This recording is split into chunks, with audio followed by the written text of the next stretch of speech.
Greetings, duelist, and welcome to another video. So, today's going to be a very odd one. I think the last time I did a video similar to this was the Tail video that I did a couple of weeks back, which was very well received. I even had people at my locals or people from other events come up to me and told me that they watched the video and they thought it was very well rounded. I am going to give a name to this segment, and I will make a playlist. And I think the Tail video will be on that one as well. It's called Shower Thoughts. Before I talk about today's topic, I want to give a big disclaimer. Everything I say in this video is strictly my opinion. It's not an opinion from a major player base. It's not something that you need to take into heavy consideration, but it is something I felt like not a lot of people discuss it often, and I feel it's more than fair to just bring it up to light, especially if you're a new player and you choose to play the YGO TCG in 2026. At least in Advanced Constructed, this could also apply for Genesis format as well, and Master Duel. Although Master Duel has a bunch of different nuances to it. But I'll go straight to the ones that are for Advanced Constructed and Genesis. So, my topic of today involves double losses. So, if you guys remember, I think it was around September of 2025. 2025. Konami did updated the rules in how tournament games and structures are being done, and instead of having a way of victory when time is called in a round, it is going to end on double losses. Double loss means that your loss is worse than those of lowest tiebreakers, which means that in order for you to keep winning or just having a chance for top cut and an event, you kind of have to play a lot. Like you're a lot more behind if you have that double loss. This is incentive that Konami has made in order for games to end quicker. Although they did extend the time period for those games, but it basically is one of their solutions to avoid collusion. Dueling collusion is something that has been in the game for a long time, and some people have unfairly topped events because of it, while other players missed out on topping events and ended up bubbling out because of that consensus. It is one of those unspoken rules that is not often talked about, like in this game. And ultimately, it just led to the decision of uh, players even getting disqualified because, they got called for it on events. So this was their solution to that, while not outrightly saying that those activities are happening like in the current TCG. And I will give Konami a lot of credit. I think it was something very well structured. I think it's something that ultimately makes the game a lot healthier than it was prior. Now, that being said, I do have some negatives to talk about when it comes to this topic. So, if you saw my last deck report, you saw that I played Malice, and Malice was not my only choice for that event. I had the Quantum's Crystron K9 deck as an option. I had Tail as an option as well. I had all versions of Tail as an option, like the Magistus one and the branded one. I had Vanquish Soul as an option as well. And there was a lot of pet decks like Magnet Warriors, which is another rogue deck that has actually seen a bit of topping as of late. I even have access to Yummy if I do want to play a Yummy variant for these events. Also, Radiant Typhoon was also an option. So the reason I picked Malice for that event, and the reasons I probably will stick to stuff like Malice for big events moving forward, it's because as of late, I've gotten into a situation where my opponents don't want to concede, or they don't want uh, an other option besides a double loss. And for me, that is a little bit too crazy because double losses have no real incentive. They have no real purpose behind them uh, to be taken, unless if it's for a grudge or like a personal reason. And this is not to fault my opponents that often had double losses against me in the past. Some of them are just not very familiar with how the structure goes with them. Some of them are just at a point where they just think about certain things, and there are some solutions to it. Like, if you see your matches like getting prolonged, you could just outright scoop the match, uh or scoop the game and go to the next game. Or like, if you see like a really good point where the duel is ending south, you should go on a different direction. The sad reality is not every player is like that. So there are some players in this game where they won't give up no matter how bleak the circumstances look for them. There are some players that not purposely but do sometimes slow play just because they end on watching scenarios where they try to like play it out and see if their engine of their deck can contest against the end board of the other player's deck or strategy.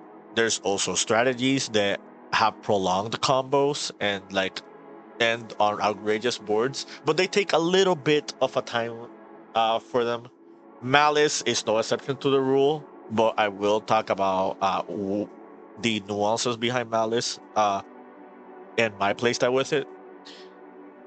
But if I have to give examples of decks in the past where they've had those contingencies, we have stuff like Ritual Beast, Tear Element, Memento. Uh, some of these strategies, they do really good combos, but they are very sequenced based, which means they have specific sequences in their combos in order to perform the end boards that ideally they want to make. And some of these lines are not as easy. Sometimes they are complex.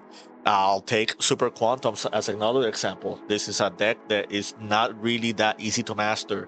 And if you don't know how to sequence it well, you are going to take a little bit of your time with it, especially if your opponent is unaware of what your strategy is doing. So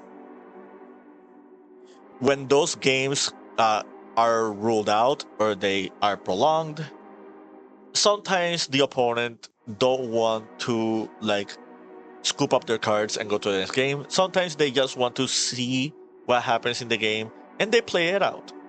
And that's not to say that's not they don't have the right to it, because I actually think that is the most fun thing about the game. And that is why we have a paradox with these time rules. Uh, by having these double loss time rules, people are incentivized to just make quick, rash decisions on like some of these game states. And for me, the most fun aspect of the game is to see whether or not your strategy can compete and compare to what your opponent is doing with their strategy. Um, like, uh, I'm going to give a small shout out. shout out to two friends of mine. Uh, One is named Unknown 12, which is a player from Dueling Book, which is a good friend of mine. And the other one is called Ramon, which is another friend of mine that has, as of late, he has been doing super well with the Draco Tail deck. Yesterday, they told me they had a 40-minute game one. It was Memento versus Draco Tail, Magistus branded Draco Tail versus the Radiant Typhoon Memento deck, and that match had a lot of back and forth. Like uh, at the very end, one of them conceded. They gave the win to the other one, the other player, and they said they had a really fun time. It was a very fun duel, but it was a 40-minute game one. It would have been very unfortunate if like they had to decide on whether or not they have the double loss because the game just dragged down too quickly. I mean, like the time just racked up too quickly on a match like that. And again, it was a very fun match. They told me it was very good. It was one of those games that Yu-Gi-Oh is striving for. Um, Another really good example would be the YCS match of round 13 of YTS 300th in Richmond, where you saw the Crystron Canine player against Julian Kahan. Like, that was a very hyped match. It had a lot of back and forth. But sadly, those type of matches are not going to happen too often without contingencies. Now, let's go with Malice as a whole and the reasons I picked up this strategy to begin with.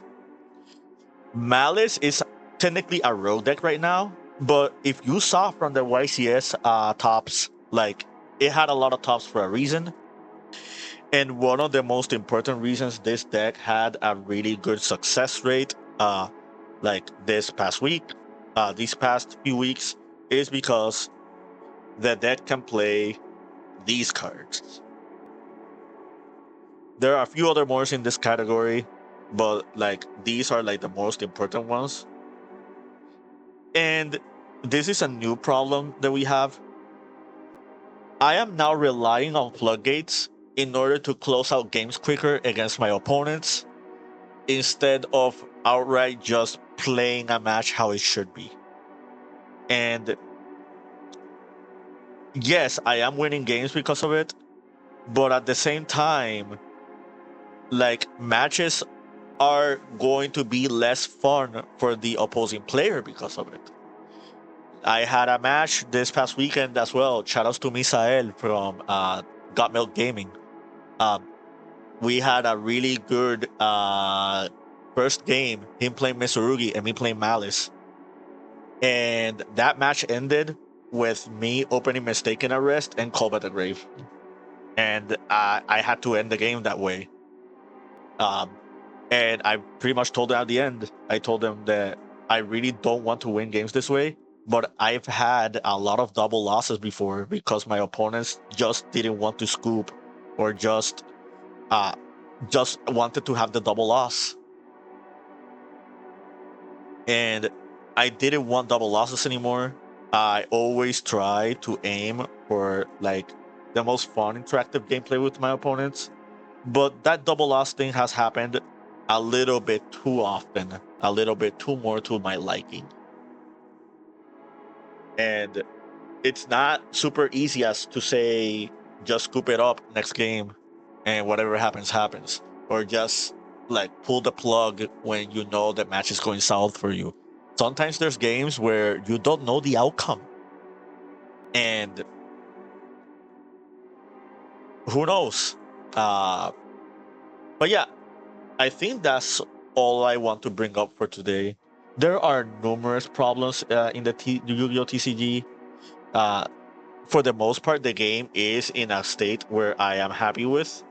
Uh, I think a lot of rogue decks are really good this format, which is a lot to say comparison to past formats as well. Some of the better decks out there are not like the most unfair decks ever. Like, I think Draco Tail and Vanquish K9 and Radiant Typhoon variants slash Jummy variants are perfectly fine for the game. I don't think those decks have anything super outrageous in comparison to like other legendary decks that we've had in the past. But yeah, uh, feel free to let me know your thoughts down below.